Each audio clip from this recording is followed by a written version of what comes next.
mercredi passé, nous avons parlé, on a 30 minutes encore, 30 petites minutes, et on va parler de reconnaissance. Le mercredi passé, nous avons eu un temps de reconnaissance. Aujourd'hui, je veux vous parler de la puissance de la reconnaissance, et on a 2 dimanches pour parler de ça. C'est pour cela que je ne suis pas pressé. On a 2 dimanches pour parler de la puissance de la reconnaissance. Nous allons lire 1 Thessaloniciens chapitre 5, versets 16 à 19. 1 Thessaloniciens 5, 16 à 19.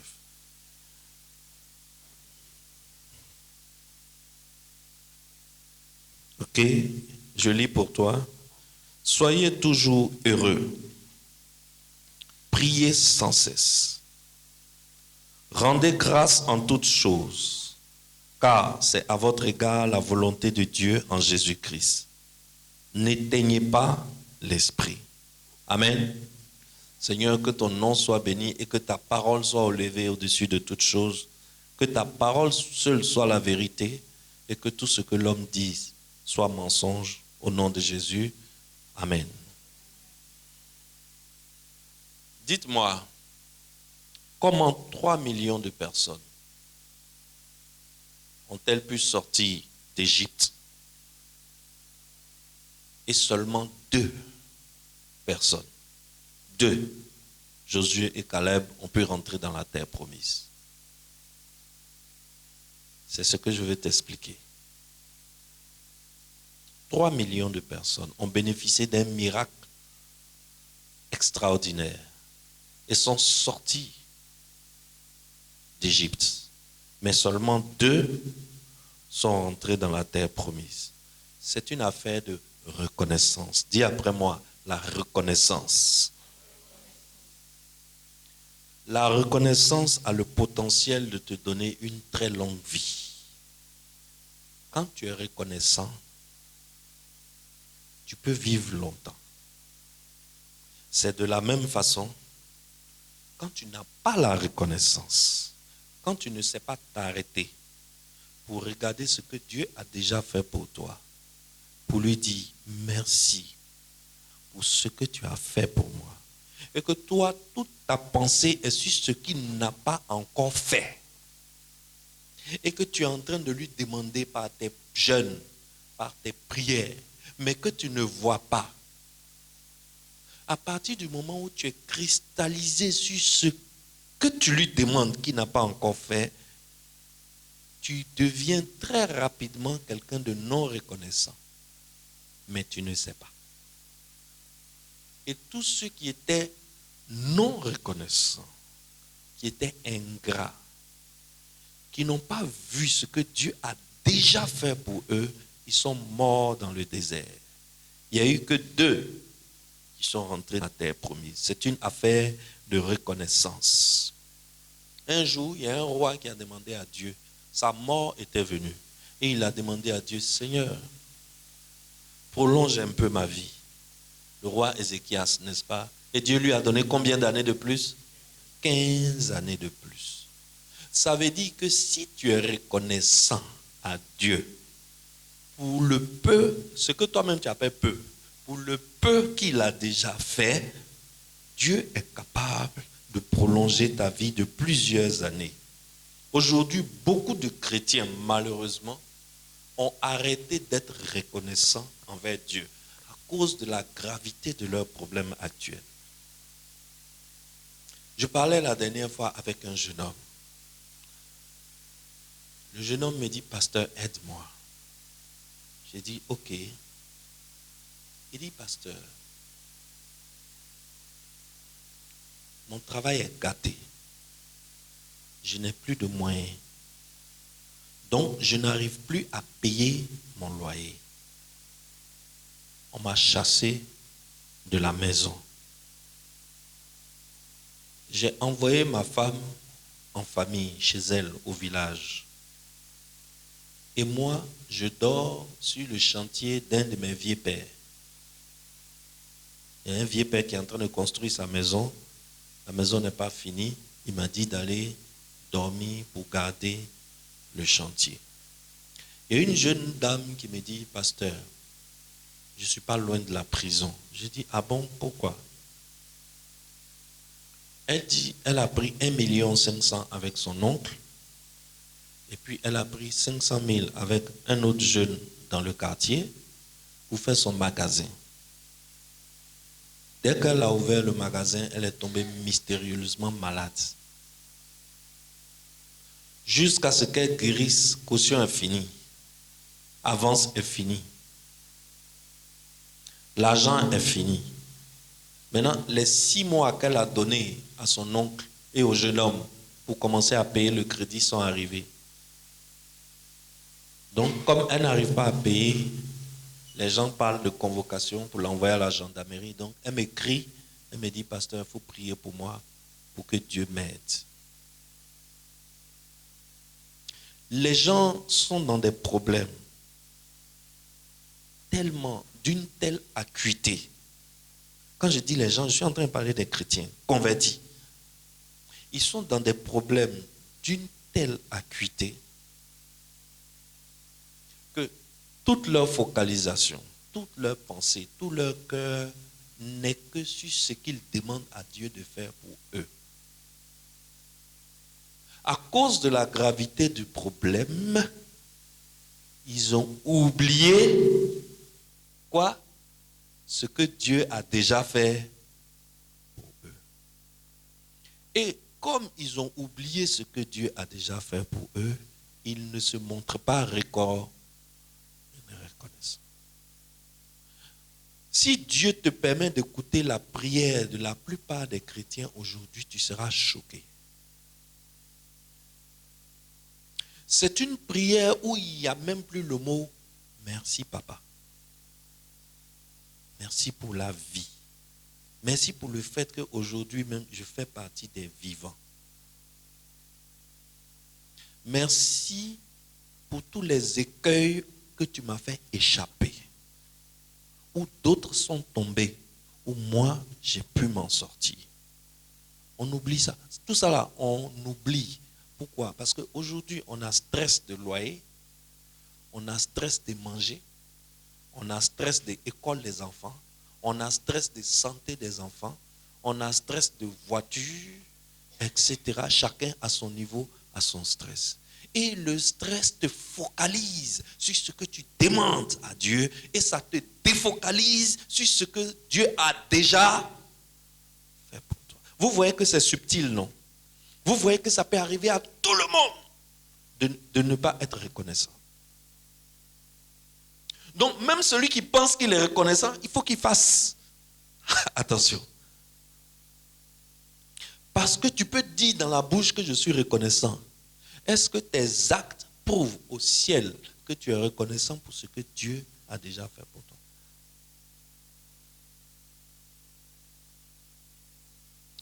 Tu sais, tous ceux qui ne sont pas reconnaissants, ils mènent une existence amère.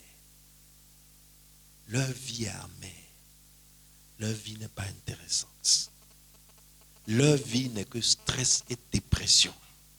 Leur vie n'est que amertume. Mais, quand tu es reconnaissant, tu mènes une vie d'appréciation, une vie de gratitude, et tu te souviens de ce que Dieu a accompli dans ton histoire jusqu'à aujourd'hui, tu vis longtemps et tu deviens heureux. Et en réalité, c'est toi qui choisis la couleur que tu veux donner à ton existence. Si tu veux, tu peux rendre ton existence amère en te focalisant, en te cristallisant sur ce que tu cherches que tu n'as pas encore eu. En ce moment, ton existence sera amère. Parce que chaque matin, tu vas te rappeler que tu ne vis pas à Cocody, dans la villa de tes rêves, et qu'actuellement, tu es dans Sikobois. Donc, quand tu ouvres les yeux même et puis tu vois bois là, tu as envie de taper dans le bois là, percer ça même.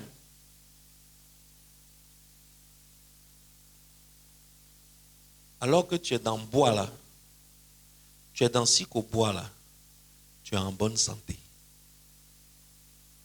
Ils sont dans les villas à Cocody là, la villa que tu rêves là, ils sont dedans, ils veulent avoir ta santé.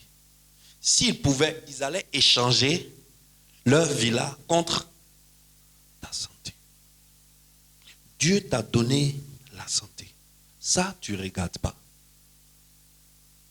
Dieu t'a fait échapper aux braqueurs, aux assassins, à ceux qui enlèvent les enfants des gens pour aller faire médicaments. Toi-même, Dieu t'a fait échapper à des enlèvements dans taxi. Il y a eu la guerre en Côte d'Ivoire, toi tu es encore vivant. Ceux qui sont morts là, tu es plus joli qu'eux. Mais Dieu a mis sa main sur toi, les balles ont sifflé, ça ne t'a pas touché. Ça là, tu ne regardes pas pour dire merci à Dieu.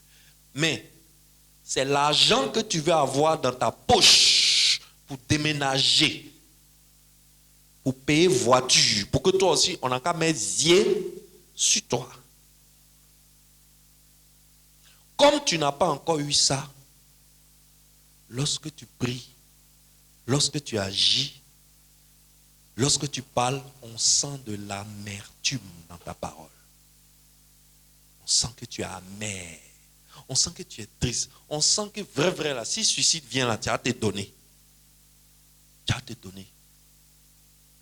Et ça, c'est une attitude d'ingratitude vis-à-vis de Dieu. Il faut savoir que tous, un jour ou l'autre, on est victime de ce qu'on appelle l'angoisse existentielle. Ça veut dire que tu te trouves dans des situations où tu as vachement peur du lendemain. Tu as peur de ce que toi-même tu vas devenir et ce que vont devenir ta femme et tes enfants. Ça arrive à tout le monde, riche ou pauvre, blanc ou noir, jeune ou vieux, femme ou garçon. Il nous arrive tous un moment où on n'est pas sûr du lendemain.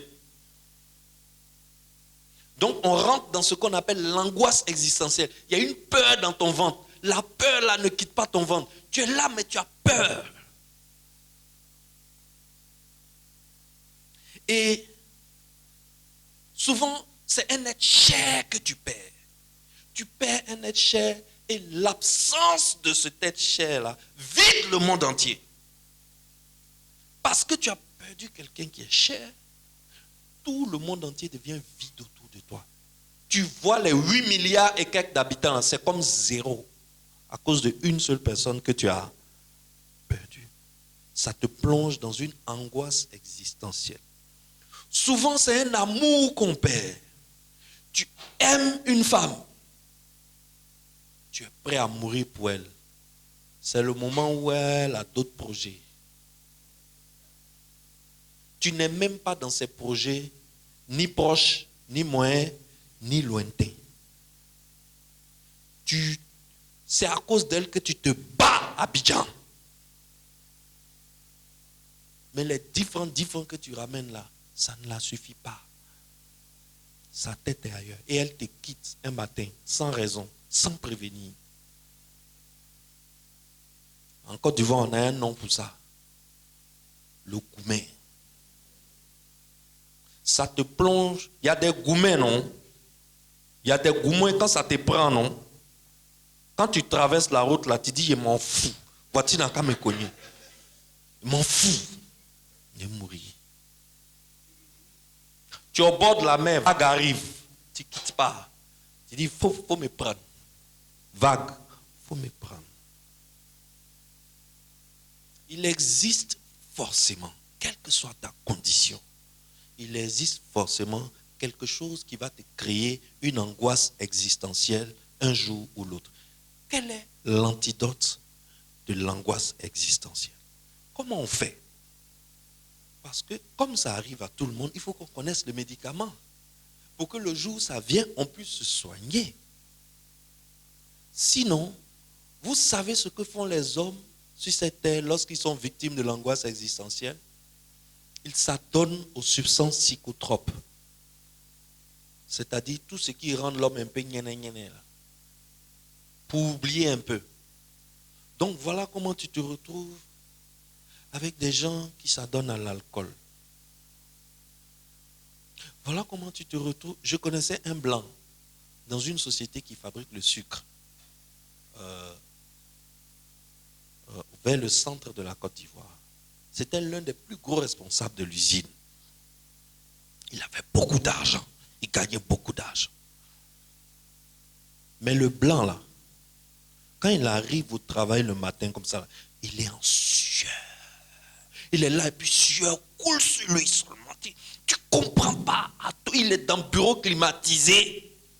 Mais sueur là, ça coule. Un jour, on va chez le blanc là, à la maison. Causerie, il nous reçoit. Il nous dit, j'ai quelque chose, je vais vous montrer. Le blanc l'a fait sortir une petite bouteille comme ça. Le nom qui est sur la bouteille, là, je ne peux pas te dire.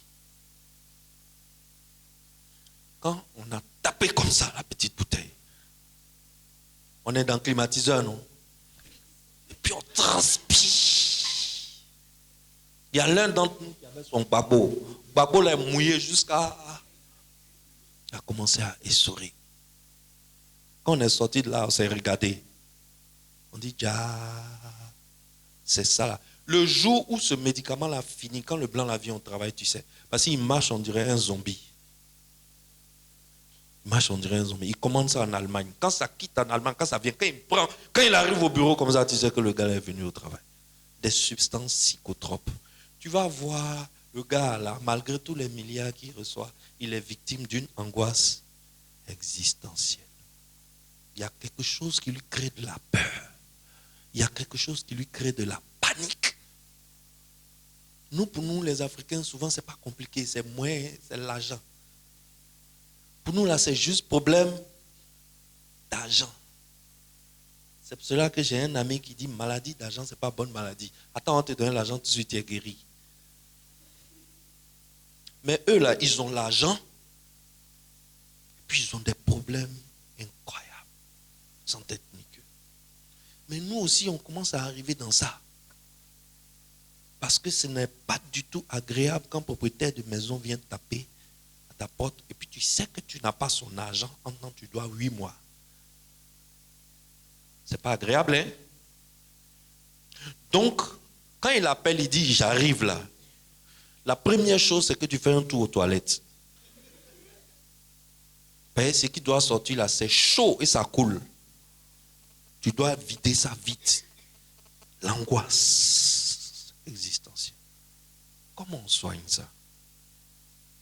Le seul antidote qui existe pour l'angoisse existentielle s'appelle la reconnaissance.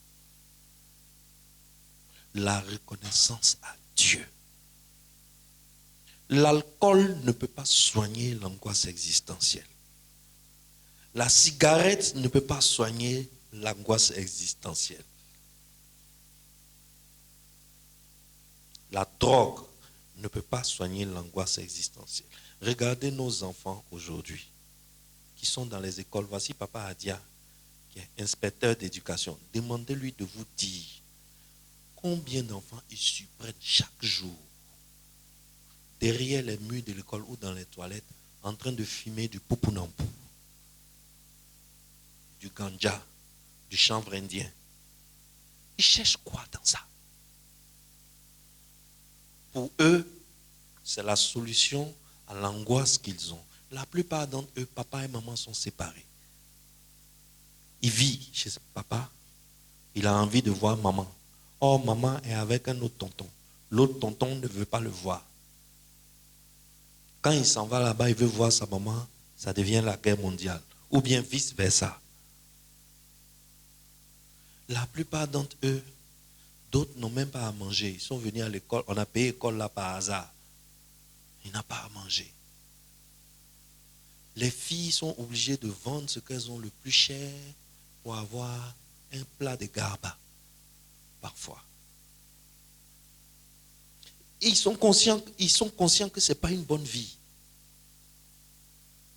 Ils veulent que ça change, mais ils cherchent la solution. Ça va changer comment? Ça va venir d'où?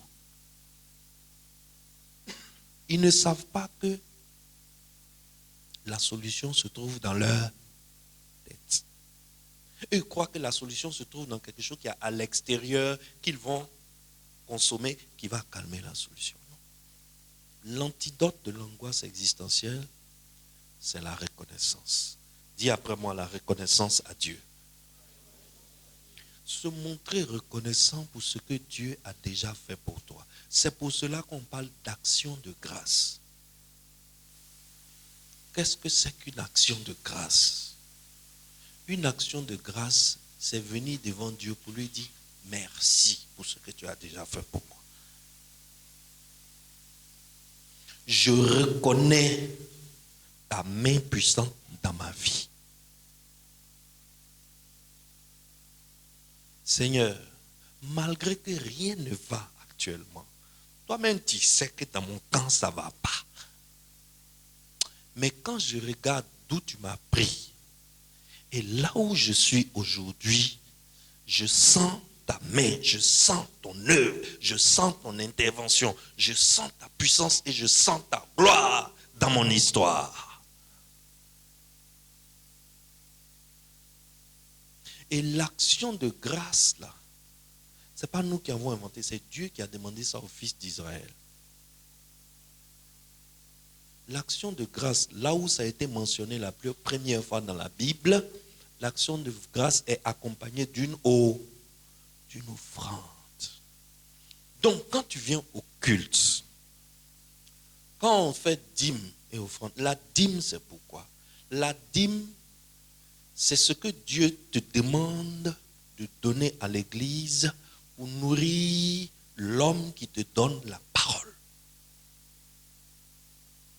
Pour que l'homme qui te donne la parole ne soit pas obligé de courir à Abidjan, d'aller de clinique en clinique pour soigner les animaux, pour avoir l'argent pour vivre, et qu'il ait tout le temps, pendant que toi tu dors, lui veille pour te sortir les vérités qui sont dans la parole de Dieu.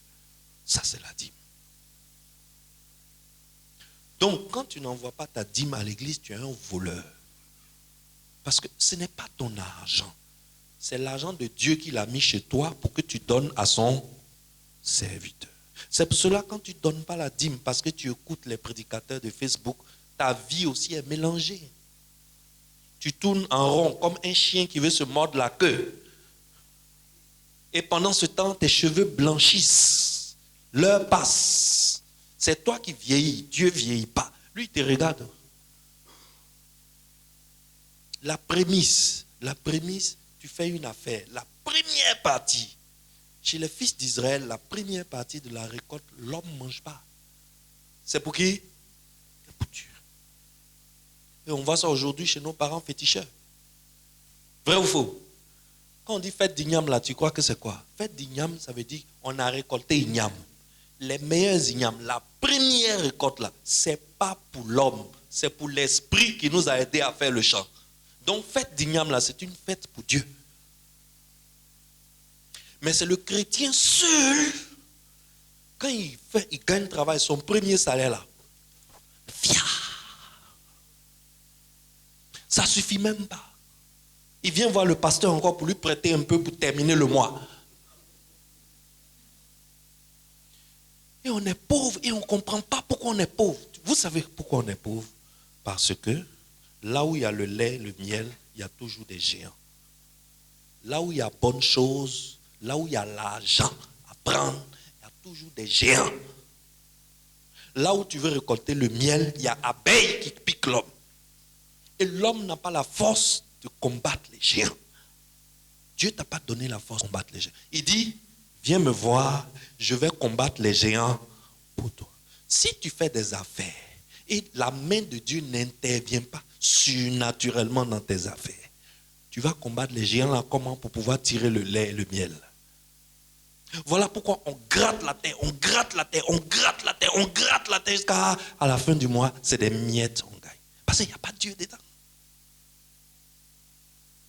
Parce que pour dire à Dieu, Seigneur, mêle-toi de mes affaires, il y a un acte à poser.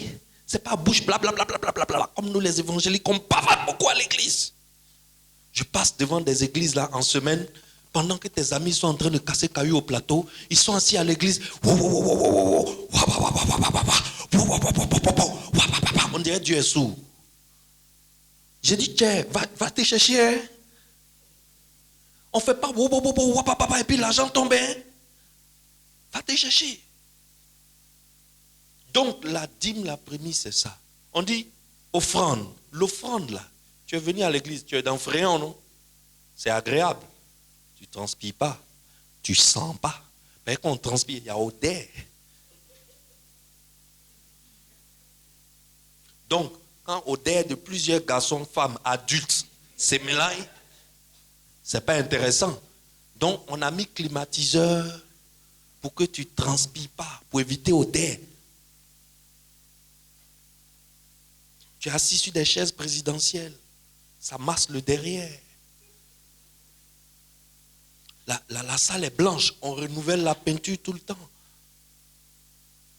Il y a l'électricité.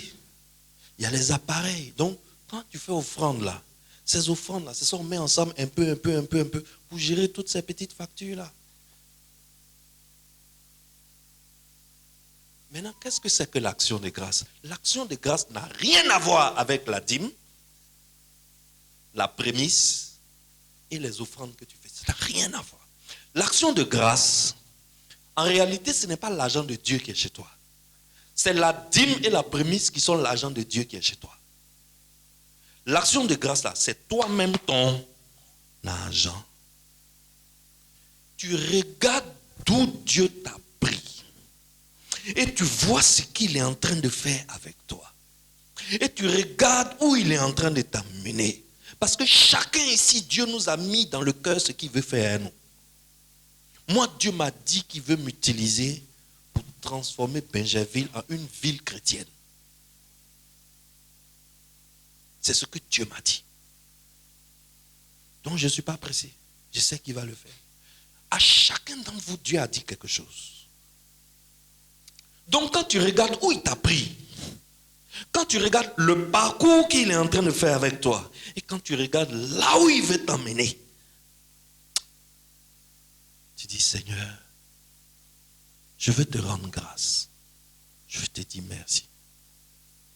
Donc, quand tu finis de lui dire merci dans la bouche, comme on a l'habitude de faire pendant le chant d'action de grâce, tu fais quoi? Tu prends une offrande qui vient de ton argent. Quelque chose qui te coûte cher. Et tu donnes dans sa maison. Ça touche Dieu. La dîme ne touche pas Dieu.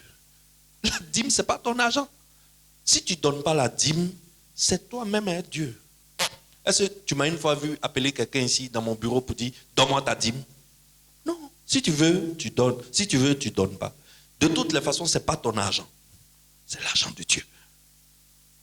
La prémisse, ce n'est pas ton argent. Un homme ne mange pas la première partie d'un revenu. Jamais. Si tu fais des affaires, le premier jeton que tu gagnes là, c'est pour Dieu. Si tu as tapé, il faut taper. Et demain, tu as fait affaire encore, non? Demain, tu n'as pas fait affaire. Qui va t'aider? On voit avec qui tu vas aller. C'est là on prie et puis il n'y a rien. On prie, il n'y a rien. On prie, il n'y a rien. C'est toi-même qui as fermé la porte. Un enfant à qui papa achète un cadeau et puis vient, pendant que tous les autres dorment, il se réveille à 5 h du matin, il tape la porte. Son papa ouvre la porte. Mon fils, il y a quoi? Papa, le cadeau que tu m'as fait, ça m'a trop touché. Papa, je veux te dire merci. Joe, un enfant qui fait ça, demain, à qui papa va faire cadeau encore? Demain, quand cet enfant-là vient voir papa, il dit, papa, papa, voici mon problème. Papa bouge ou bien bouge pas. Mais un enfant à qui on fait cadeau et qui ne vient jamais pour montrer sa reconnaissance, pourquoi demain, on va lui faire cadeau encore?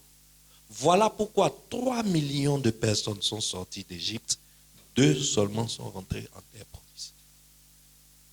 Parce qu'il n'y a eu que 2 qui ont reconnu ce que Dieu a fait dans leur vie et qui sont revenus pour dire merci. Tous les autres sont restés dans le désert. Dieu dit, moi j'ai ouvert la mer Rouge en 2 pour vous. J'ai envoyé 10 plaies sur les Israéliens. J'ai tué tous mes premiers-nés en Égypte.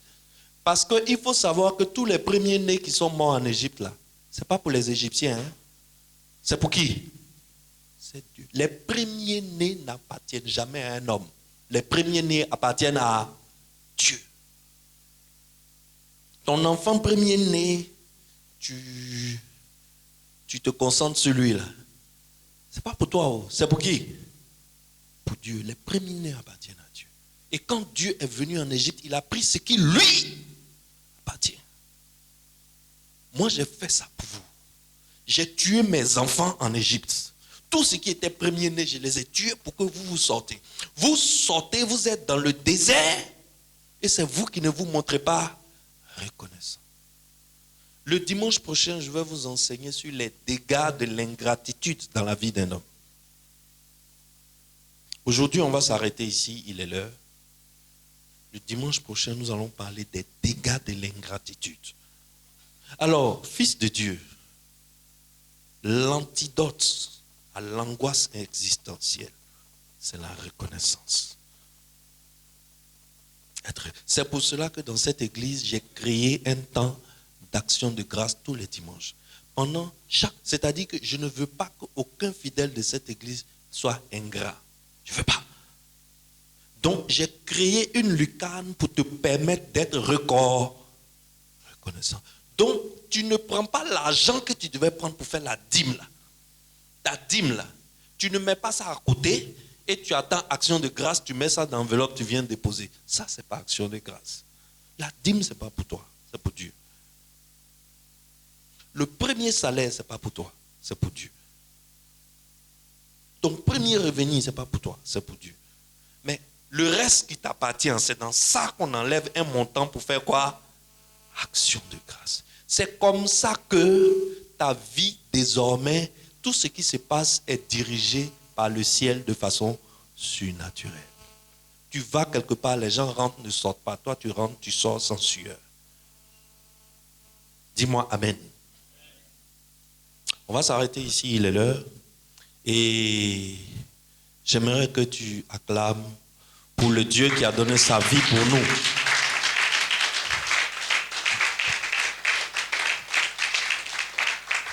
Sois reconnaissant au Dieu qui a donné sa vie pour toi. Alléluia. Sois reconnaissant au Dieu qui a donné sa vie pour toi. La plupart d'entre nous chrétiens, on est trop ingrats. C'est pour cela qu'on est pauvre. On est trop pauvre. On est pauvre dans nos églises. On est trop ingrats. Soyons reconnaissants. Arrêtons de nous focaliser sur ce qu'on cherche. Regardons déjà le peu qu'il a déjà fait. Tu sais, l'action de grâce provoque le miracle de demain. L'action de grâce. Te montrer reconnaissant, ça donne envie à Dieu de faire encore plus. La reconnaissance est un carburant psychologique.